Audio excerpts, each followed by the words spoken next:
হেরে গেল ভারত। অনেক আশা নিয়েই ম্যাচটা দেখতে বসেছিলাম। আমরা জানতাম ভারত ম্যাচটা হয়তো জিততে পারবে না, কিন্তু তাও একটা জেতার আশা ছিল আমাদের মনের মধ্যে, কিছুটা হলেও জেগেছিল।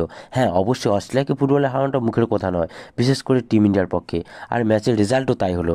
শেষ পর্যন্ত অস্ট্রেলিয়ার কাছে 2-0 হেরে গেলে শুরু করলো টিম ইন্ডিয়া। তবে টিম ইন্ডিয়া হেরে গেলেও এদিনের খেলায় অনেক বেশি ভালো লাগছিল দেখতে খেলাটা।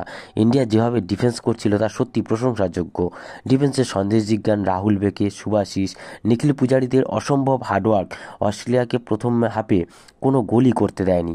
ডিফেন্সে আনোয়ার আলীর মতো যে একটা প্লেয়ার নেই তা কখনোই বুঝতে দেয়নি সন্দেশ জিজ্ঞানরা। আর আজকের ম্যাচে ইন্ডিয়ার হয়ে বেস্ট প্লেয়ার ছিল অবশ্যই সন্দেশ জিজ্ঞান, কারণ সন্দেশ জিজ্ঞান তাদের সামনে দেয়াল হয়ে দাঁড়িয়েছিল। তবে ডিফেন্স ভালো করলেও ডিফেন্স থেকে যে পাসগুলো নিয়ে ইন্ডিয়া অ্যাটাক করবে তা সম্ভব হয়নি, কারণ আজ প্রচুর ভুল পাস খেলছিল ইন্ডিয়া।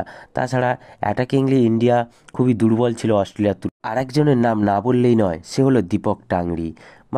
যখন প্লেয়িং ইলেভেনে প্রথম দীপক তামরির নাম দেখলাম, তখন সত্যি খুব ভয় লাগছিল। তখন মনে হচ্ছিল এতটা রিস্ক নাও নিতে পারতো ইগো স্টিম্যাক, কিন্তু সেই রিস্ক সবার কাছে ইস্কে পরিণত হয়। সন্দেশের পর আর যদি এক সেরা প্লেয়ার বাঁচতে হয় তাহলে অবশ্যই দীপক টাংরি।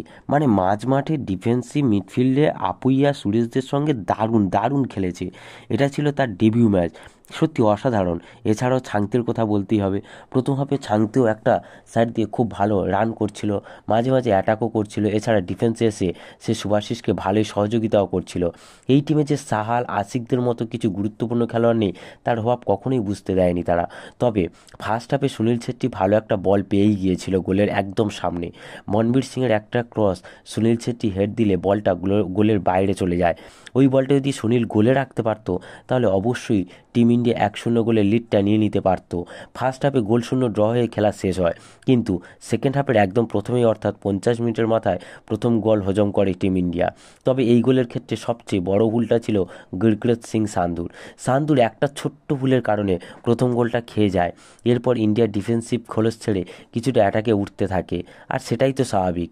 আর সেই সুযোগ কাজে লাগিয়ে দ্বিতীয় গোলটিও পেয়ে যায় অস্ট্রেলিয়া 73 মিনিটের মাথায়। আর এখানেই টিম ইন্ডিয়ার সমস্ত রকম আশা শেষ হয়ে যায়।